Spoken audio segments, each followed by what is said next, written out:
Here is the voice of the working class, Rick Smith.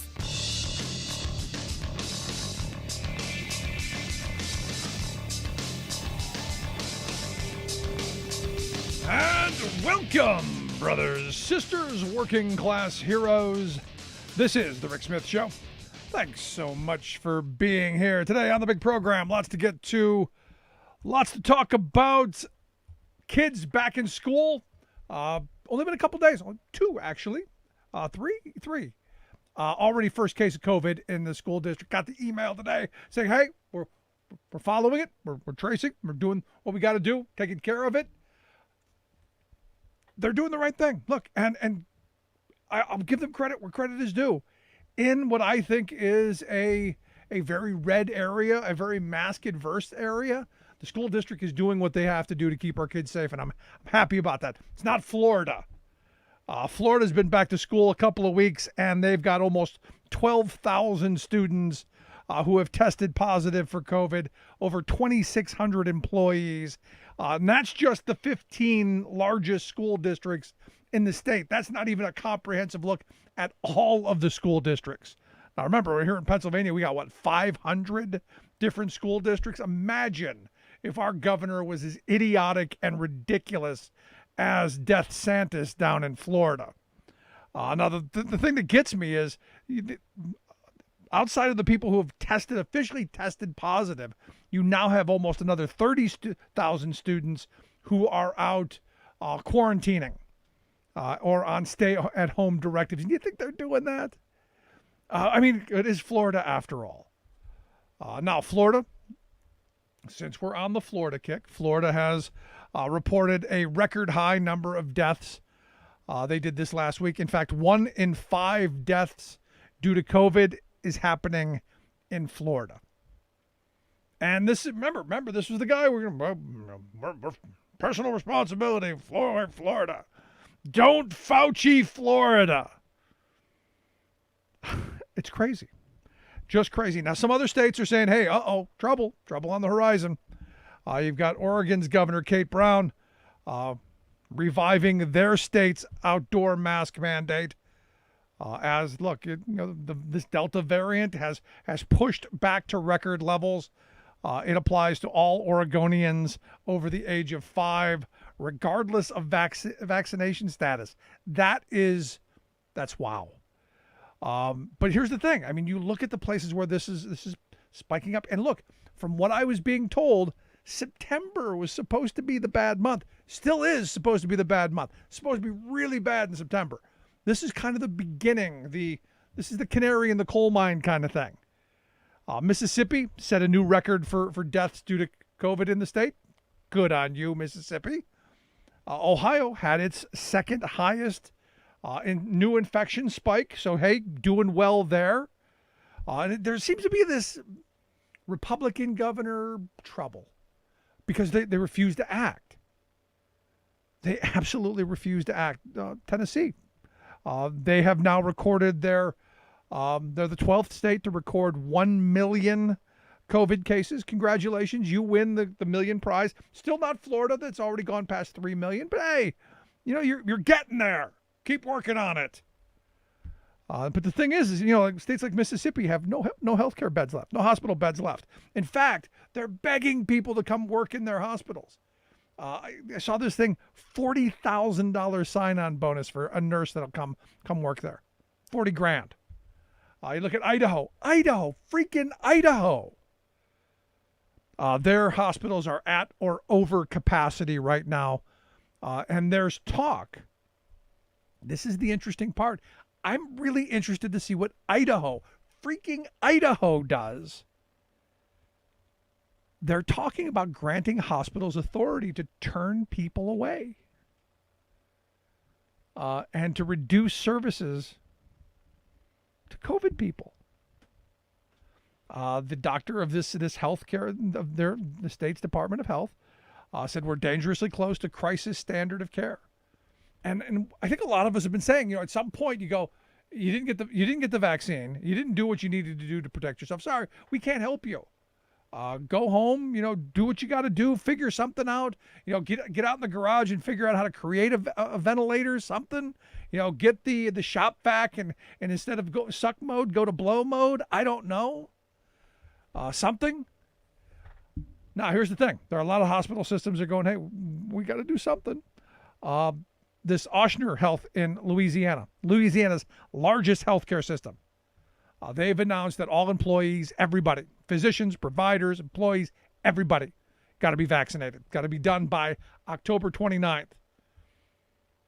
I fear a little late, but getting there. Missouri, their biggest hospital system, this Cox Health Care.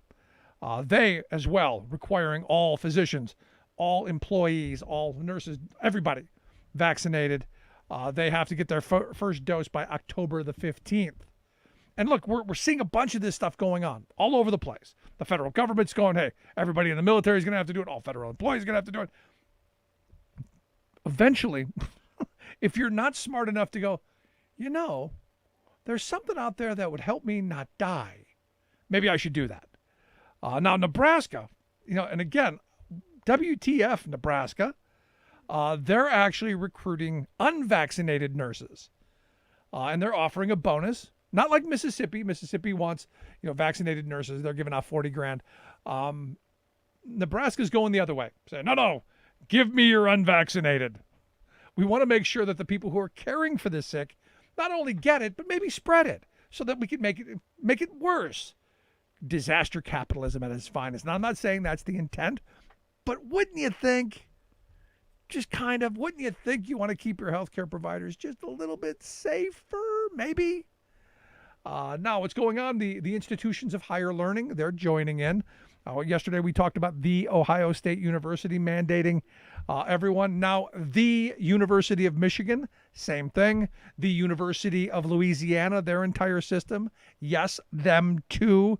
And the state universities of New York, all going to be mandating vaccines, not just for the faculty, not just for the people who work there and clean up and the professors and that, but the students as well. Your choice, you want to go to school there, there's always Zoom at home. We can continue the Zoom at home. And you go, but this is wrong. Well, you may think that. And the reality is you can come along or you can go home. UPS, they are going to begin mandating vaccines by October 1st for office workers in some locations and some of their larger offices in New Jersey, California, and Maryland. Not sure what they're going to do with their package car drivers, but at some point you got to go, hey, you were the guys out there dealing with the public, especially the unvaccinated public. Maybe want to think about something there. Walt Disney World, they're going to require all unionized employees there at Walt Disney World the one in Florida, because Florida's crazy. They must be fully vaccinated by October 22nd. Goldman Sachs wants to keep their rich people safe. They too are pushing for everyone who enters their building to be vaccinated by September 7th. That means the people who work there and the clients. So you don't get to just walk in. Now, again, this is where it has to go. This is unfortunate. This is unfortunately where it has to go, where now we have to talk about, like parents, sometimes you got to make your kids do things. Sometimes you got to make them eat their peas. This is kind of that. I was talking to someone today who was telling me, well, take a spoon and put it on your vaccine site. And I go, I have, and it didn't stick. Even with the glue that I tried to put on it, it still didn't stick. I'm not getting what you're saying because there's all this myth out there. All these people have died yet. I haven't found any verifiable deaths due to the vaccine. There are about 630,000 people who have died from the COVID. So let's see, 630,000 people dead to none. Which better chance do I have? Get the vaccine and risk being one of the 630,000 plus, or not dead? Seems pretty simple. Now, the American Medical Association, they're urging, I love that word, urging. They're urging public and private sector employers to adopt vaccine mandates. They say it's about time. In fact, they say now, quote, is the time for the public and private sectors to come together, listen to the science, and mandate vaccination. Now, here's the thing. Quinnipiac, their most recent poll, Florida, people are going, maybe the mask thing, maybe that's not a bad option. In fact, Florida residents, 60% say, yeah, mask mandates probably should. Only 36%, and we know who they are, 36% say no mandates for students and teachers and staff, no. And then this breaks down by political boundaries. Democrats, 98% of Democrats support the idea of kids in school wearing masks, teachers doing the same thing, doing the social distancing, washing your hands, doing that stuff. Independents, the people who really matter, the people who swing every election, 63% of independents, just 24% of Republicans. And you go, that's actually kind of high, I would think, for anyone who's left in the Republican Party. You would think that the smart people, the people who had half a brain left, would have at least moved to become one of the independents. But these are the diehards who, no, I already bought the T-shirt, and they're all invested. Now, as we know, the polling's conclusive on this. 70+% of Americans believe that mask mandates are a matter of public health. It's something we should be doing. It's something we need to be doing. 61% support COVID vaccinations. 61%. That's pretty incredible as far as I'm thinking. It's telling me that maybe and it's gonna, trust me, that 61% number is going to go up as things start getting worse.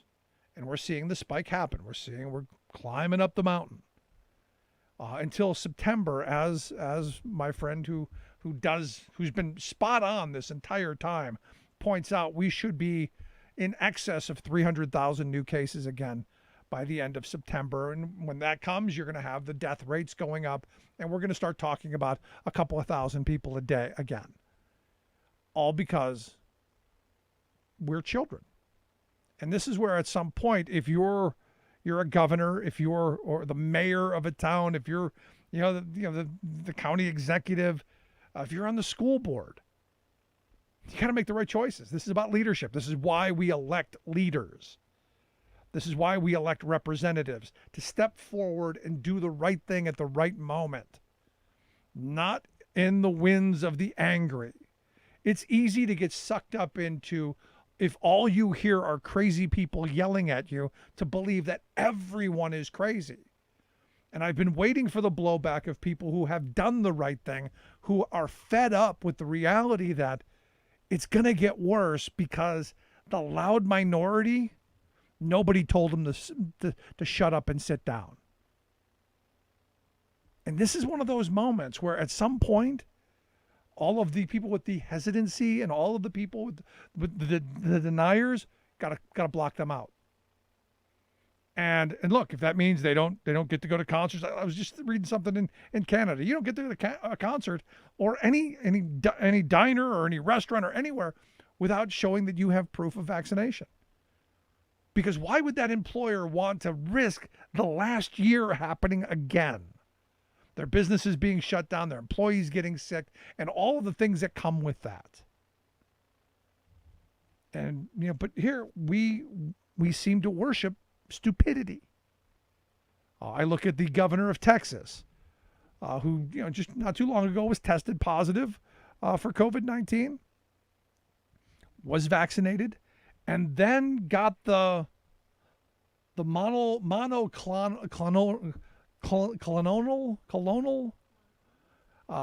I got chastised for saying it wrong, and I still said it wrong. The monoclonal antibody, which is what rich people get when they get it. He got it just in case. This isn't something they have for everyone. There's not a dose of this for everyone who gets sick. It's for the special people. The special people like Greg Abbott, who is saying, no, under no circumstances will there be a vaccine mandate. No one can mandate vaccines in Texas, according to his executive order. And this is one of those moments where you go, but dude, you got it. You got the best health care money could buy. You had access to cutting edge drugs, and the people that you're telling, no, don't do it, don't wear the mask, don't do all that stuff, send your kids back to the schools, we're not going to do any of this stuff. They barely have access to the stuff used for deworming sheep. So basically, that's the thought process. And you got that idiot up in South Dakota who's trying to team up with DeSantis in Florida and Abbott in Texas, this Kristi Noem, who literally rode a horse into Sturgis with a giant hat on and the American flag, because, imagery is everything to these people. And now the COVID rate is quadrupled. Yesterday I said it was 230% increase. What I saw before airtime, actually it quadrupled. Which you go, what? But she has promised. No masks. She's going to protect South Dakotans from ever having to wear a mask. Got to protect them from protecting themselves. It's crazy. It's crazy what these people do. I mean, we're talking about simple, something, just a cloth over your mouth, just to keep the germs from being everywhere, keep the water droplets from everywhere. Just something to try and, the best we can do, the simplest solution we can do. I'm not talking about grabbing people off the street and jabbing them in the arm. Although I know people who go, we should be doing this. If you're too stupid to do it yourself, maybe for the good of everyone else. I'm not there yet. I still think there's the carrots and the sticks. I still think there's the incentives. For instance, Tyson Chicken. The Tyson Chicken people who had massive outbreaks during the height of this last year, they now got a $10,000 kind of lottery system where if you get the people to get vaccinated, they get a little paper in the thing, and they're going to pull out 10 grand. Somebody wins, kind of like a lottery for safety. And Tyson employs tens of thousands of people. I think they got 140,000 employees across the country. But they're only doing this for the chicken people because evidently, I don't know why only chicken. I don't know why beef and pork. I don't know why they have discriminated. But that's what they get. And look, I'm in favor of that. It's that simple. It is that simple. I guess it is the white meat. Yep, you're right. Let's take a quick break. Right back after this. Stick around. You're listening to The Rick Smith Show. Nothing more American than workers standing up, and the union gives a voice to win. On The Rick Smith Show. I'm Rick Smith, and this is Labor History in 2. On this day in labor history, the year was 1902. That was the day more than 100 trade union delegates representing thousands of working people in St. Paul, Minnesota, elected Charles James to be the president of the city's Trades and Labor Assembly. Virtually forgotten by history, James is considered to be the first African-American elected to a city labor council anywhere in America. He was born in 1866 in St. Paul and began working as a leather cutter for local shoe manufacturers at age 15. This was at a time when most African Americans were excluded from skilled trades. His biographer Dave Riley asserts that it is unclear when James became involved in union politics and organizing. Shoemaking was the largest mass production industry in St. Paul, employing thousands. Riley notes that the Knights of Labor had been active in the city during the 1880s, and shoe workers were among the first to organize. By 1899, James had become the first president of a newly formed shoeworkers union in Minneapolis, and helped to found 3 more locals in St. Paul. By 1902, James was well known and well respected throughout the Twin Cities as a strong union leader. He served 3 terms as president of the Trades Assembly and then as secretary for 7 more years. Riley states that James continued as a full-time organizer and district business agent, traveling to cities across the Midwest to organize shoe workers. When he died in 1923, the Boot and Shoe Workers Union eulogized him in their national journal. Though James had been obscured from local labor history for decades, Riley and others have worked to write Charles James back into the history books. Labor History in 2 brought to you by the Illinois Labor History Society and The Rick Smith Show. For more information, go to laborhistoryin2.com.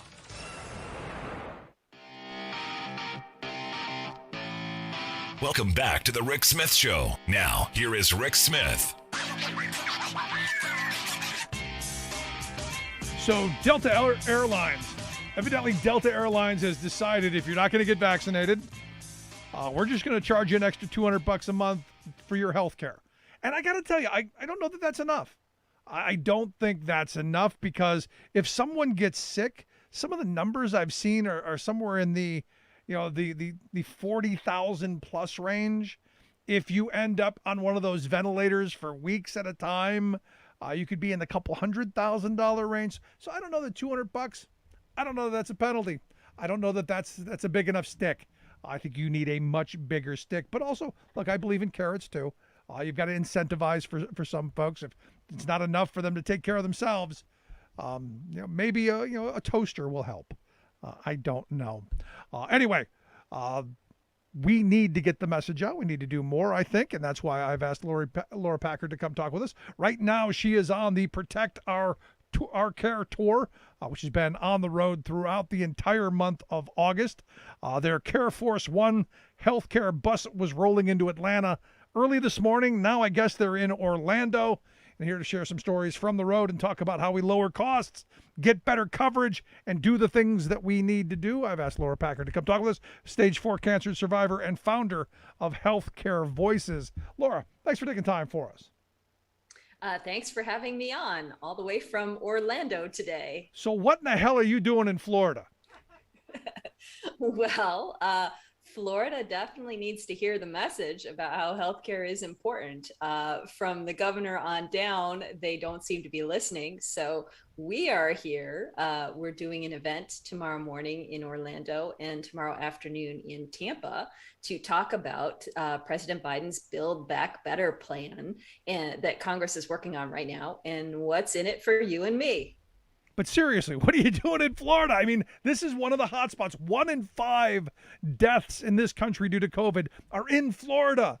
They've had massive numbers of kids get sick. They've had a massive spike. Laura, you're a stage 4 cancer survivor. What are you doing in Florida?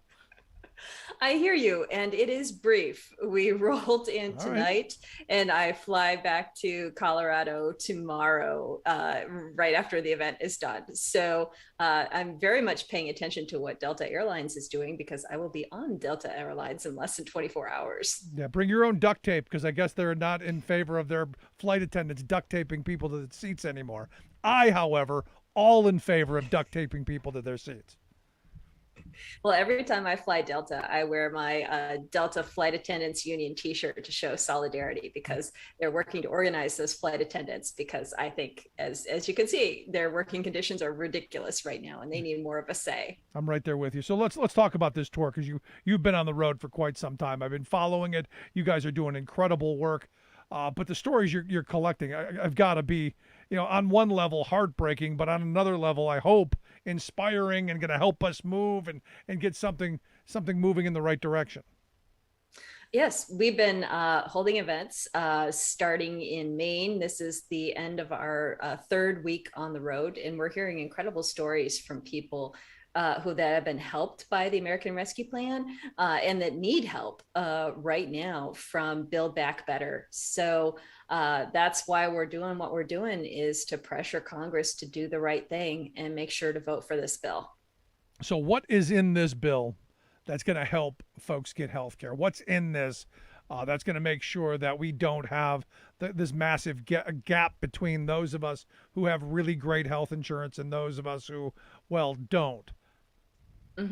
Well, we were in Georgia this morning and we're doing events in Florida tomorrow, especially to highlight how Georgia and Florida's elected leaders have failed their people, that they should have expanded Medicaid to provide health insurance to their low income people.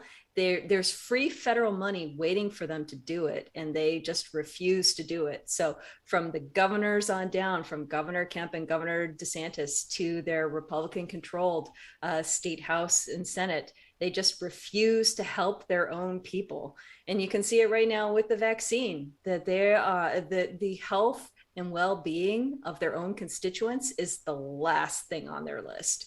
Now, the thing that gets me is you would think that the voters would see this, that you would look at a place like Florida where the governor, was selling "Don't Fauci Florida" T-shirts to put in his own campaign coffers, which was just, the fact that someone would buy that is mind-numbing to me. But now that you see the aftermath of that horrible policy, at some point, if you're a Republican who voted for this guy, don't you go, maybe you picked the wrong horse, maybe we want a different direction, maybe we need to do something else? Wouldn't you think that? You would hope so. And so we are educating voters as we go state to state, because Georgians and Floridians and Texans and North Carolinians and so many other people of these states that are relatively evenly split, they deserve so much better than what they're getting today. No, I absolutely agree with you. But, and this is the thing. I'm with you 100%. And I got to imagine most of the people that you've encountered have been on the side of, hey, we need to do something. Have you run into any of the heckle crowd, the people who say, no, COVID's all a big hoax. We should use that deworming stuff that they use for horses. That'll do the trick. If the light bulb up the rear end and the Clorox that you drink weren't enough, let's take a drug that's meant for cattle. Well, I don't remember which city we were in, but somebody was wearing one of our free T-shirts and they popped a wheelie. And I'm not sure if that is pro or con, but they seem to have opinions. So I guess, that's one of those things where you go, he must have health care. Yeah, he just rode by on his bike and did tricks. So I guess that's a pro healthcare message. But we're speaking to a lot of people on these tours, not necessarily in person because we're keeping these events small because of the pandemic. Right. But every event is being streamed live on Facebook, on Protect Our Care's Facebook page, and reaching thousands of people that way. And then we're reaching hundreds of thousands of people with all the media coverage that's come out to the media that comes and covers our events. Right. So basically, you've got this giant bus, and I love the Care Force One bus. I think that's a fabulous name, and it's a good thing. But basically, this is just a giant magnet for the media to come and take pictures, and that's how you're getting out. Because this, to me, I've done tours in the past. The great stuff is having people come and participate. But sadly, in this moment, and good on you for not doing that. But it's got to be kind of lonely on a certain level. Well, I was on a tour in 2018 and 2019, and it's very different because of COVID. I mean, we did in the past have crowds, and we could have crowds today if we were not being responsible. Yeah. But so just talking to a camera is not the same feeling as talking to a big crowd of people. But the work we're doing is so important that we're out here doing it. Yeah, I'm with you, and good on you guys for doing it. Now, one of the things that it's come up, I mean, the hot button issue right now is you got Abbott, who has come out and said that he's going to ban any vaccine mandates. I'm someone who believes that you need to have carrots and sticks. I think that if an employer wants to mandate it, then I think they should be able to. I'm not comfortable with the government mandating it for citizens. I'm really not comfortable about grabbing somebody, holding them down, and jabbing them. I want people to go, hey, this is probably something that's going to keep me alive. Maybe I should do it. I'm curious what your thought is. Well, from everything that Biden said, there isn't going to be federal mandates. That's just not going to happen. in the states have taken different approaches. And in Georgia, we were going to stop by Savannah this afternoon, but in deference to the mayor and his proclamation of not doing public events on government, around government property and so on right now, we switched to a virtual event. So even in a state with a governor as terrible as Governor Camp, the mayors still do have some power to do the right things for their people. But the problem is that not enough people are getting vaccinated, and we will never get out of this until enough people get vaccinated. And it's just figuring out how we get there while preserving individual liberties. And I hope that we get to a point where you can't do large public gatherings without being vaccinated. I have concert tickets for a concert next month. At this point, I don't think I'm going to go, because if they don't mandate vaccination, that's a great big arena full of COVID, and I'm not going to put myself through that. And we will never get through this until large public gatherings and, keep the mask mandates and so on planes and so on. But if you want to do business with these private companies, they need to mandate that their customers be vaccinated and or masked as appropriate. No, I mean, this is probably where it's going to have to go, because our government's hands tied. I mean, if people are dug in, no, I don't want metal spoons sticking to me, which I actually had someone tell me, and I'm going, well, let's get a metal spoon because I want to see it. I've never seen a metal spoon stick to someone in quite the fashion that you are claiming to be able to do this. Please entertain me, show me. But he wasn't vaccinated, so it didn't happen, which was weird. Mm-hmm. Because he was saying he could do it. I mean, I've had my 2 Pfizer vaccines, and then I just got the booster a week or 2 ago. And so far, I eat with spoons. Nothing happens. And you get to walk by the cutlery drawer, and you're not attacked by knives flying at you or anything like that? Because here's the not thing. Yet. We've gone to a couple of concerts here recently. We had Green Day tickets. We saw Green Day twice over the last couple of weeks because my kids are big Green Day fans. And, you stand up and you look around at the people, and we were one of the only ones wearing masks. Only half of the people in I guess like 60% of the state are vaccinated. So you look around and you go, these aren't the vaccinated people. You know that there's someone in here who's got it, and someone who either they know or they don't know and don't care. But the chances of being in a large crowd like that, the chances of getting it and spreading it are too great to say, hey, I'm going to trust you at some point, because we've proven ourselves. We can't trust each other. Right. And I mean, that's the saddest thing of all, is that Fox News and the conservative media has turned this into a partisan issue where it never should have been. I mean, nope. Because no matter what your party, if you get COVID, you're going to have a bad time, and not everybody is going to survive it. So this never should have been politicized, but it's been politicized. And now how do we get out of it unless some of the people responsible start reversing their tracks and what they're saying? No, and that's it. I mean, for me, I'm traveling in October. And it's one of those things that we've invested a lot of time and energy and stuff to be able to do this. I've got Bronco tickets that I've never seen a game in Denver. I want to go see a game. There's a possibility I might not be able to because we're not being responsible. And at some point I just go, somebody shake some people awake, or maybe we just have to, just set them aside. Mm-hmm. Yeah. I mean, the party of personal responsibility has just given up. And that's one of the saddest things about it. I do want to go back to the Build Back Better plan. And, because there's a lot of infrastructure that we do need, the physical stuff that we absolutely need, broadband access, roads, bridges, all that stuff. But the $3.5 trillion plan that they just passed the House, there are some really good things in there to expand, different, ear, vision and dental for Medicare for seniors, something that is extremely costly for seniors. Expanding other things to get people the kind of care that they need, some long-term health care options, stuff like that. Stuff that I think, as Tim Ryan said, something we should have been doing 30, 40 years ago. So for me, I see this as kind of a reset button to undo all of the some of the horrible neoliberalism and the supply side voodoo Reaganomics and all of the other death cult kind of stuff that have been going. Small reset, it appears to me. Mm-hmm. Yeah, and I started talking about what's in it, and I going back to that. So one thing is fixing the issue with states like Florida and Georgia, where their legislators have refused to expand healthcare to low-income people. So that's one thing.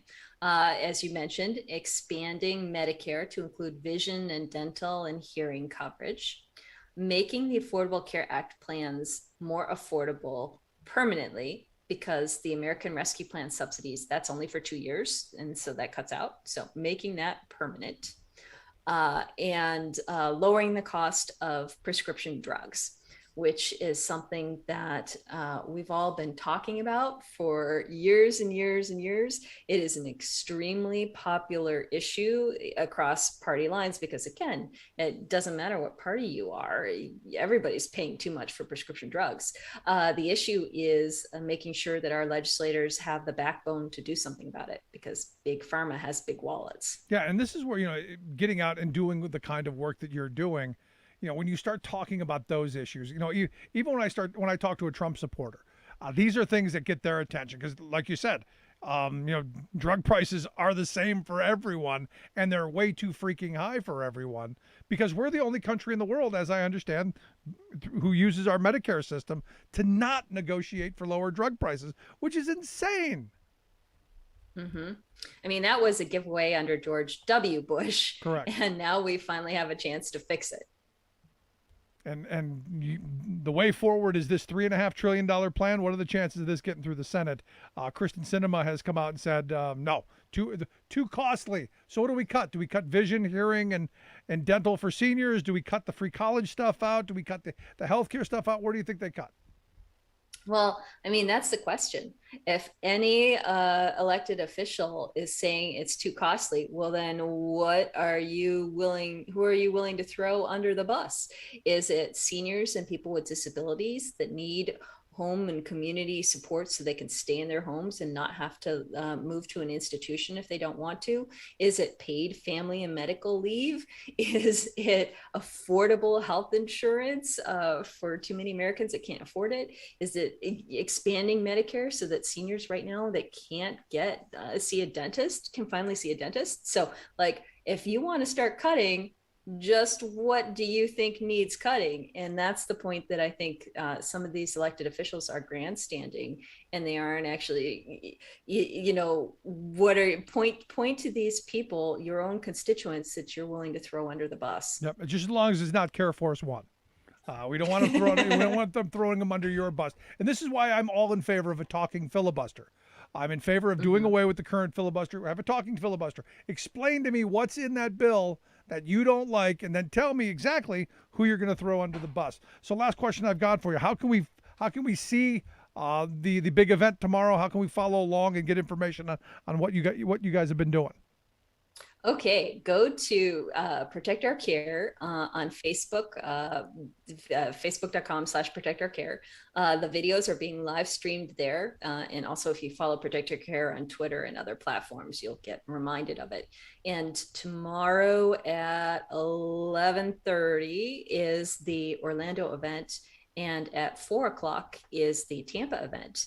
And the Orlando event will feature Val Demings, who is somebody you may be following, as well as Congressman Soto. And then the afternoon event features Charlie Crist, who is also somebody you might be following, as well as Congresswoman Castor. Outstanding stuff. I hope people will follow along. We'll make sure we get links out so folks can follow. Laura, I appreciate the time. Always great talking with you. Keep up the great work. And I look forward to seeing you there on Care Force One. Thank you. Good stuff, Laura Packard. Let's take a quick break. Right back. Stick around. You're listening to The Rick Smith Show. We're working people on the talk. Remembering that united we bargain, divided we beg. Rick Smith.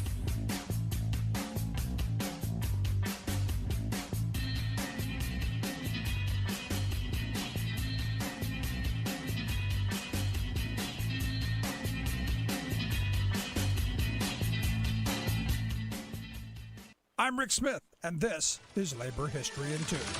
On this day in labor history, the year was 1819. That was the day that Alan Pinkerton was born in Glasgow, Scotland. His father was a policeman who died while Alan was a boy. This left the family in poverty. As a young man, he became involved in the Chartism movement. This reform movement hoped to expand the political rights of the working class in Great Britain. Alan had to flee his homeland to avoid arrest because of his involvement. This led him to Chicago. It is a great historic irony that Alan Pinkerton came to the United States because of his involvement in a working class cause. Today, Pinkertons are often considered some of the greatest armed foes against unionism in U.S. labor history. In Chicago, Pinkerton became involved in law enforcement and then formed his own detective agency. The Pinkerton National Detective Agency made its name working against railway thefts, but it became most notorious for opposing the labor movement. Pinkerton spies infiltrated labor meetings for company owners, worked as hired guns to stop union organizing, and protected strikebreakers. Alan Pinkerton died in 1884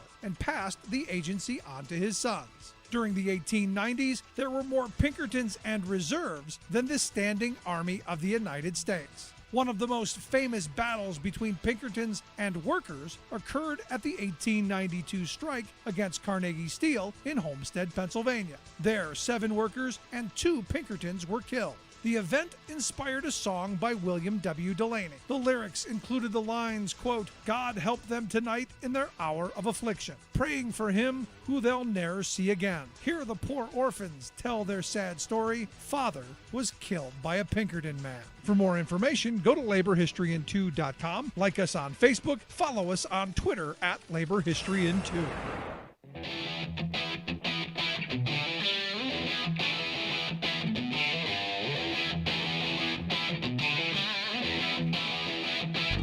Welcome back to the Rick Smith Show. Now, here is Rick Smith. So again, you look at what's going on in our society, and this year's been like the year of the fires. Right now, the Caldor fire, which is only 10 days old, evidently has engulfed 123,000 acres, taken out 632 structures, including more than 450 homes. You didn't hear about it until it is now it's barreling down to Lake Tahoe, where the rich people have their homes. Now, according to the report, it is the nation's #1 firefighting priority. Before, we didn't know much about it. It's going after the rich people's houses. Now it's a priority. And this is my problem. Look, I think that all these things are a priority. Maybe we should be doing something to help, I don't know, stop this stuff from happening as often. Maybe something with our climate. Maybe, just a thought. But when it affects our heavy hitters, then we care. Which is why I think it's important to talk about this most recent report that's out saying that our billionaire class got just a little bit richer last year over the pandemic. And here to share some thoughts on just how rich they got, I've asked Chuck Collins to come talk with us. Chuck is the director of the program on inequality and the common good at the Institute for Policy Studies. Chuck, thanks for taking time for us. Hey, Rick, good to be with you. So I'm looking at this fire and I'm going, it didn't seem to matter much. I didn't even hear about it until now it's barreling down on Lake Tahoe. And now we got an emergency, Chuck. Yeah, the mansions are at risk. The luxury housing and that's often the case with these disasters. And rural areas are facing huge fires right now, impoverished rural areas. But now we're seeing the second homes are starting to get hit. And never mind the trailer parks where people actually have to live, but these places that were probably abandoned anyway, now it's a priority. And again, this isn't new. This has been something that's going on in this country for years and years and years, because one, our media is owned by large corporations who probably have properties in places like that, and two, our laws are set up in a way to benefit the wealthy. And now there's this report out by the folks at Americans for Tax Fairness, who have said that our billionaire class, our 700 plus, saw their wealth go up by 62% during this pandemic, up $1.8 trillion. That is just obscene, Chuck. Yeah, and I think that what makes it obscene is juxtaposing, 86 million people have lost their jobs. Some of them have gotten their jobs back, but think of the disruption over the last 17 months. 38 million people have gotten sick, 625,000 people have died. I mean, this is, if we were going to be sitting up and saying emergency, let's really make investments to sort of lift up and help everybody, this would be the moment. And we're on the verge of that. I kind of think there's an opportunity in the next 2 months to really meaningfully shift the priorities in this country. No, it's something we have to do. We're a conservative country, and we have these periodic moments where the window opens up, whether it's 1935, 36, or 1964 or something like that. This is one of those windows where we could actually shift the trajectory for the next couple decades. Yeah, see, I don't buy the we're a conservative country argument. I've had a lot of people tell me, no, Rick, we're a conservative country. No, I don't think so. I think we're a manipulated country. I think we've been sold on the idea. But because when you start talking to people about smart investments, the kind of thing that are in this $3.5 trillion infrastructure bill that the House just passed, getting seniors access to hearing and dental and vision in Medicare, extending opportunities for kids to go to college, all of the social infrastructure things. When you start talking about those as common good and as the benefit for average everyday working people, it doesn't matter the political stripe. People go, yeah, we should be investing in this. But I always come back to, how do we pay for it? I look at this report, Chuck, and I go, this is how we pay for it. Absolutely. No, and I agree with you. I think these are incredibly popular policies. I should say we have these periodic windows where government isn't completely captured by the corporate interests, where people can put, where we can push some policies through. And I think, for instance, people really know the rich are not paying their fair share, that these billionaires, most of these, this $1.8 trillion gain that you've mentioned will not be subject to tax. These are capital gains, or they're gains in their estates. I just wrote a book about how the rich hide their money. So a lot of this money will go offshore or go into anonymous shell companies and the like. It won't even be reached in terms of taxes. Yeah. But I think there's a huge popular moment for making sure the rich pay their fair share, not just paying higher income taxes, but paying taxes on gains in capital, earnings from wealth, and even wealth, some forms of wealth taxes. These are all really popular ideas, which is, so if the politicians follow the people, they should be implementing these ideas. No, absolutely. And look, I'm not against people being wealthy. I'm not. In fact, there's always, hopefully someday I become wealthy. Probably not going to happen, but it would be nice. I'm not against it. But this is one of those moments where there's so much need in this country that you go where the money is. I mean, if I look at this $1.8 trillion increase in wealth of just these people that you could fit in a good sized room, and the mass suffering, the mass evictions that are coming down the road, the number of people who've lost their jobs. Florida has been kicking people off the unemployment rolls for months now. I look at, there's so much that we need to be doing. This to me sounds like just the time for a pandemic tax to go, all of those gains you got just during the pandemic, we should be taxing those at a really high rate. And it wouldn't hurt these folks at all. Absolutely. At different points, people have proposed an emergency pandemic wealth tax. Let's think about that. $1.8 trillion. Congress right now is debating, a $3.5 trillion spending bill. You could have the billionaire gains cover half of that. You could still give every one of those billionaires, give them $10 million or for the pandemic. Their wealth has gone up during the pandemic. Here's $10 million for each of you. Now that leaves the rest of us, $1.7 trillion to invest in addressing the urgent needs in our country. Yep. They're not going to suffer. They're not going to go hungry or missing anything. And the rest of that should come from corporate taxes. It's a crime that these massive corporations who have done so well have not given their employees raises, and in fact, at every turn have blocked them from being able to unionize, to be able to fight for better wages, hours, and conditions. It's time we go back and we tax them as well, and that's how we get the other $1.7 trillion investment money, because we've given so much away that we've created these, well, these extremely wealthy people and corporations through our sacrifice. And it's about time we go, it's time for the tables to turn. Yeah, and these are the most profitable global companies in the world, some of them. Back in the 50s and 60s, a third of national revenue came from the corporate income tax. And now it's like 5% or something ridiculous. Yep. And these same companies that are playing shell games around the world, hugely profitable, not paying their fair share. And I think you're right. Between the huge wealth surging to these 700 billionaires, and just take a couple hundred of these global companies that have reaped benefits, have been pandemic profiteers, really, tax them, ask them to pay their fair share. We've paid the bills. We don't have to add to any kind of debt. We can make these investments that everybody knows we need to make. Absolutely. And this is where, when I talk to my Trump supporters, because my Trump supporters, they love to go, we need to make America great again. And I usually ask, well, when were we last great? When do you think we were great if you want to make us great again? And invariably, most people point back to the golden era of the economy, the 1950s and 60s, where we had 35% of workers in unions making good family-sustaining wages, where a family could actually exist and thrive on one income.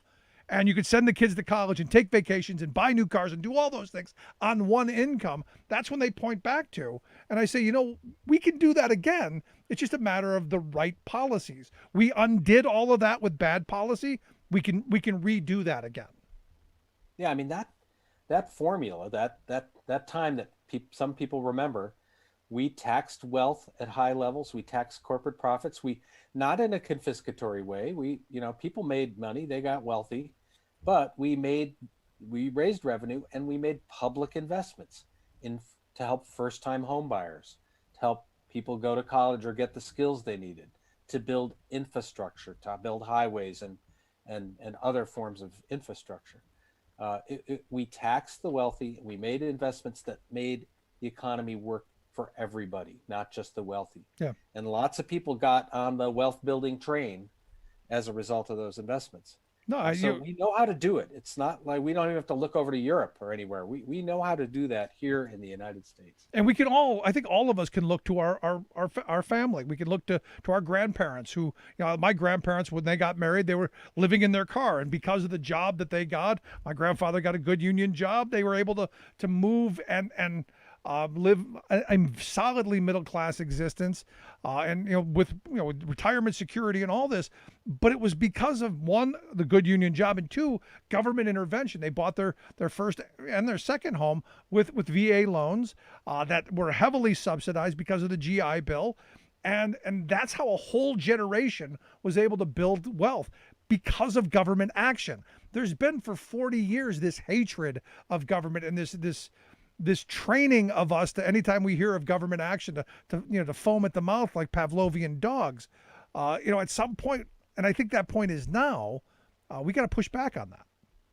Yeah, I actually think we're turning a corner. I think people recognize, you can't. None of us are going to figure this out alone. We're not going to reverse this eroding standard of living by everybody just going out and getting reskilled or something like that. We need to make these kind of huge investments that we've done in previous generations that have boosted the economy. And, we need to retrofit every old leaky energy inefficient building. We need to build green infrastructure, jobs that will pay well and actually help position us for the future economy, clean energy economy. All the pieces are there. I can smell it. It's like so close. It's so possible. But we can't fall asleep the next 2 months. We have to be kind of extremely vigilant. We have to be holding our politicians' feet and other parts of their body to the fire, and keep the pressure on. We really have this, really the fate of these two pieces of legislation, this infrastructure bill and this other public spending bill, $3.5 trillion, really hinges on between now and probably Halloween. Yeah, we need the investment desperately. And again, I go back to my Trump supporter friends who go, that era in the 1950s was the golden age. And I say, yeah, because we, again, had this massive investment. The interstate highway system was built back then because we had the resources to do it. and it created jobs and opportunities all across this country, not just for working people, but for business as well. So smart investment and in our country and in our economy is not just good for me and working class people, but for business owners and entrepreneurs and the future entrepreneurs. Yeah. And it was really a time of the rising tide really lifted all boats. I mean, real wages for the bottom fifth and the middle fifth all doubled over 30 years. Yeah, I mean, in some ways, I understand why people look back on that period. I grew up in Detroit, where we were a UAW town, and you could see a middle class standard of living emerging all around me, in whole neighborhoods of prosperity, and that was a really an important vision. And we sometimes forget a lot of what went wrong was we dismantled those public investments. We reversed that. We stopped taxing the wealthy. We shifted tax obligations onto working class people and middle class people. The rich have basically taken their money and put it in their pocket and hid it in offshore, and they're not participating in these big bold investments that are going to be so important. So this is our moment. Sometimes I think it's going to be challenging. The wealthy have, for several decades now, they've hired all these wealth advisors to help them kind of game the system. We have to invest in enforcement. I mean, none of us like the Internal Revenue Service, but actually building the capacity of the IRS to follow the money and enforce tax rules on the rich is actually part of how we're going to fix this system, because otherwise they're going to make taxes optional. Yep. No, They've I got agree the with lawyers and the accountants to do that. I agree with you. But I've always said, they have all the money. These 700 seem to have all the money. We've outprocreated them. There are more of us. We just have to vote. But I'm looking around the country, and everything they're trying to do is make sure that those of us who are here don't get the vote, especially if you're a certain color or shade, which is why I think the John Lewis Act is so important, and moving forward on voting rights, which they also passed in the House yesterday, which I thought was a good step in the right direction. I got some hopes in the Senate, not a lot, but some. I think that's just as important, though. Yeah, absolutely. I mean, we are in our democracy's at risk, and we're at risk from these extreme inequalities and the way in which the economy is not working for most people. So I think yesterday was a really kind of hopeful day. I mean, the House of Representatives, which has been kind of stuck and stalled and fighting among even Democrats fighting among themselves, really took a couple of bold steps.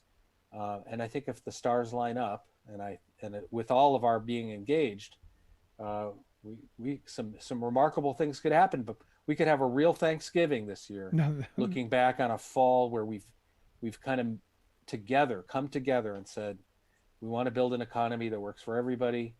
The rich need to pay their fair share, and there's a lot of rich people who understand that and support that, and want to be part of reversing these inequalities. So, every ally we can find, we need to bring to the table. No, it's important. So last question I've got for you, because as you've said, we've got to be hyper vigilant in this moment.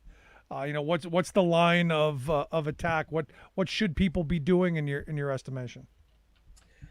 Well, what's interesting is we're talking about things that are happening in Washington, but I think most people are not aware.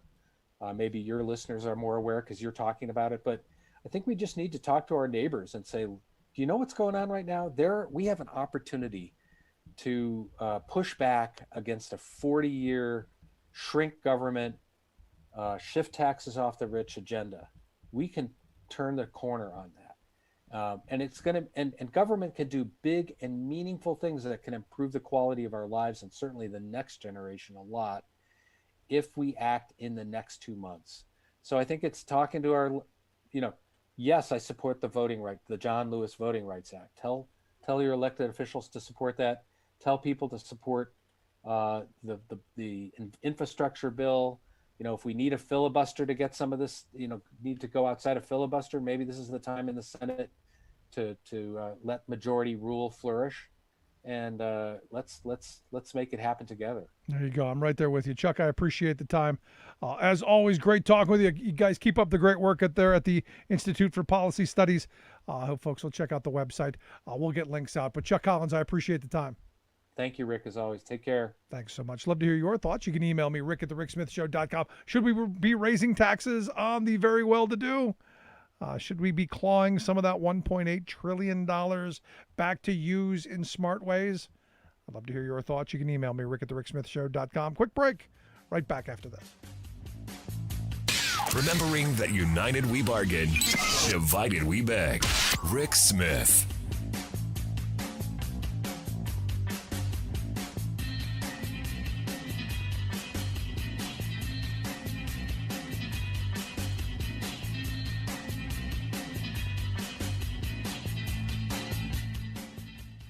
I'm Rick Smith, and this is Labor History in 2. On this day in labor history, the year was 1925. 500 African-American sleeping car porters gathered at the Elks Hall at 129th Street in Harlem. The meeting was called by A. Philip Randolph. The purpose of the meeting was to form an independent black labor union for the sleeping car workers. The porters were service workers on the popular Pullman train sleeping cars. They were paid low wages and worked as many as 400 hours a month with no overtime pay. They could not be promoted to other jobs within the Pullman Company. Those were reserved for white workers. They faced daily acts of discrimination on the job. Many of the porters became increasingly determined to change these working conditions by forming a union. There was a company union, but it did not represent the demands of the workers. But talking about an independent porters union was a good way to get fired from the Pullman Company. A group of porters reached out to a young black rights activist, A. Philip Randolph. They asked him to lead the union charge. As an outsider to the company, he could be the face of the union without facing the threat of being fired. Randolph accepted their offer. He organized the meeting in Harlem. An American flag and large Union banner draped the stage. Randolph opened the meeting with a prayer as temperatures in the packed room soared to 90 degrees. From the stage, Randolph issued a rallying cry for reduced hours, increased wages, and most importantly, dignity at the workplace. It would take 12 long years of struggle after that meeting, but the Brotherhood of Sleeping Car Porters would become the nation's first black labor union. Labor History in 2 brought to you by the Illinois Labor History Society and The Rick Smith Show. For more information, go to laborhistoryin2.com. Like us on Facebook and follow us on the Twitters at Labor History in 2. America's economic and political inequality has led workaday Americans to exclaim, "The system is broken. Let's fix it." But there's another version of this protest that I'm hearing more frequently these days. "The system is fixed. Let's break it."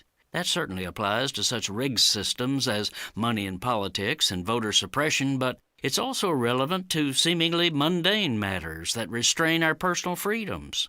One of the insidious fixes we need to break is the claim by brand-name corporations that we consumers must be banned by law from repairing the products they sell to us. The weak battery in your cell phone, the fuel sensor in a farmer's tractor, some gizmo in the toaster you bought, a fuse in your business's truck. You could fix all of these yourself or, with a little hassle, take the problem to a local repair shop. But no, such manufacturing powerhouses as Apple, John Deere, and Panasonic assert that only their corporate technicians are authorized to open the product, which you own, to make it work again. So you are expected to deliver it to their distant facility, wait however many days or weeks they tell you, and pay an inflated price. They've literally fixed the fix for consumer products. They impose their control by making the products as needlessly complicated as possible, then claiming that the complexity is their patented proprietary product. Thus, they say they don't have to provide repair manuals or sell repair tools to consumers or independent shops. Gotcha. To give their closed profiteering system the force of law, the giants have deployed armies of lobbyists and lawyers to legislatures and courts, arguing that self-repair people really are scoundrels trying to circumvent safety and environmental rules. This is Jim Hightower saying, for action, go to U.S. Public Interest Research Group, uspurg.org. The Hightower Radio Lowdown is brought to you by the Lowdown Happy Hour, live streamed from the Chat and Chew Cafe. Details at hightowerlowdown.org. Welcome back to the Rick Smith Show. Now, here is Rick Smith. So one of the guys who somehow thought it was a good idea to kidnap the governor of Michigan, or at least plot to kidnap the governor of Michigan, pled guilty today. Or I'm sorry, they pled guilty, sentenced today to just over 6 years in prison. And the story that we find out is that, this guy, along with 6 others, they literally built what they called a shoot house to resemble the governor's vacation home, and they did exercises on how they were going to break in with their automatic weapons and their firearms and all that to kidnap the governor of a state. Lunacy. And I'll tell you, I don't know that 6 years is enough. The government was asking for 9.5, but the judge gave some leniency, because I got to think this guy's going to sing like a bird for everybody else, because he has been cooperative. But I'm thinking 6 years. 6 years is what we should have given every one of those people who walked inside our Capitol on Insurrection Day. That should be the minimum, not this, slap on the wrist, weekends at Bernie's. Nonsense. Real penalties, maximum penalties. These people shouldn't see the light of day. But that's just my opinion.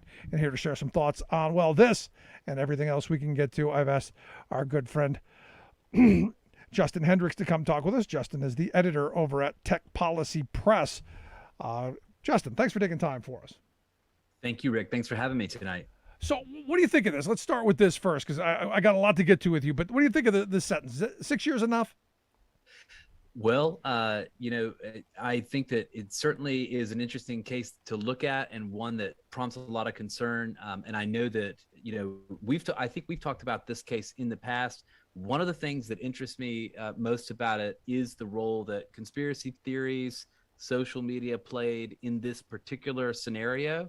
We know that at least one member of the group came in because he quite literally saw a recommendation on Facebook for a group that then turned out to be a feeder into a more extreme conversation that I believe was hosted on a message app. And he got in with these guys and became an informant. And that's one of the reasons that this whole thing unraveled. And that was very interesting reporting from out of Michigan. Yeah, no, or as I call it, Militigan, because there's where all these crazy groups out now. Now I know they're not all Trump supporters, but they're all in that direction. They're all the anti-government crowd, and this kind of is in that world. But you got to look at this and go, what's coming out of people like Trump? What's coming out of people like Mark Meadows? What's coming out of people like Scott Perry in my neck of the woods? What's coming out of people like Jim Jordan? This only adds fuel to that anti-government hatred that people like this feel, and only adds fire to them going, we're going to take our country back, to do dumb stuff like this. Well, there is, an effort among some of these political elites to try to distance themselves from groups like the Boogaloos or some of these extremists, and to argue that, they've got nothing to do with these individuals.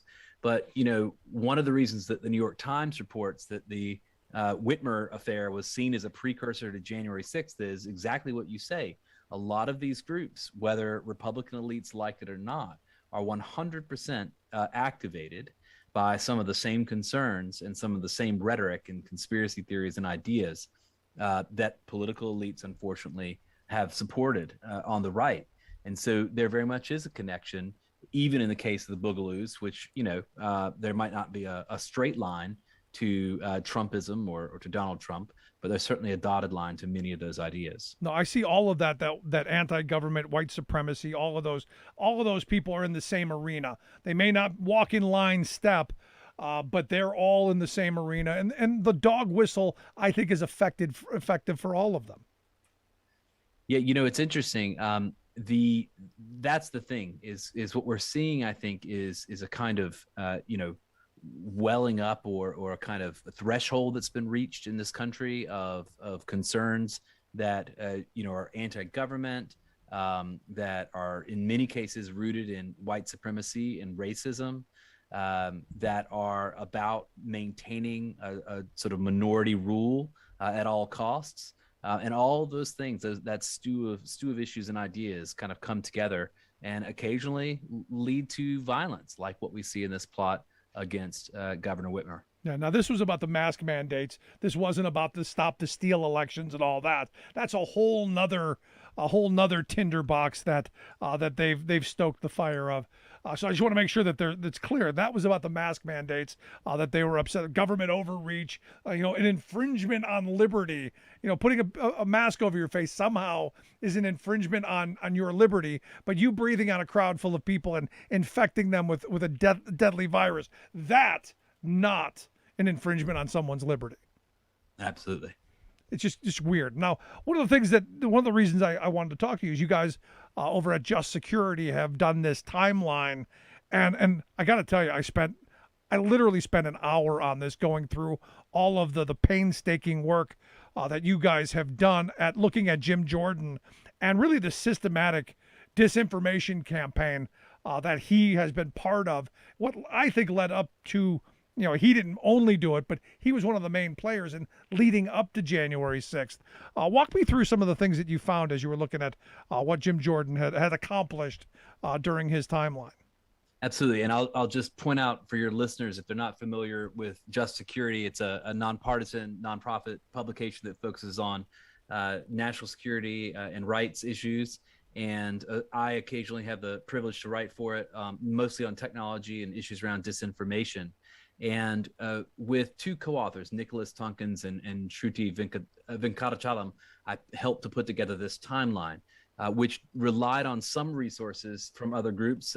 Media Matters for America, which is a group that monitors conservative misinformation, a group called Advanced Democracy, which is a nonprofit and nonpartisan research entity, and then some work that actually Representative Zoe Lofgren's staff had done back in March to pull together social media posts from some of the Republicans who objected to the certification of the Electoral College.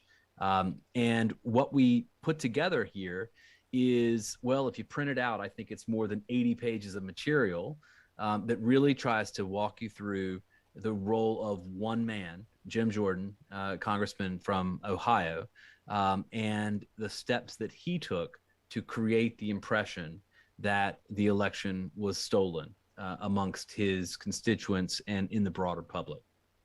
Now, the thing that gets me is, I don't think Jim Jordan really truly believes that the election was stolen. I think this is just political opportunism. And if you go through this stuff, he's always been a fire starter. He's always been the attack dog, and it's always been an ideological thing because or that's my impression. I guess I should ask yours.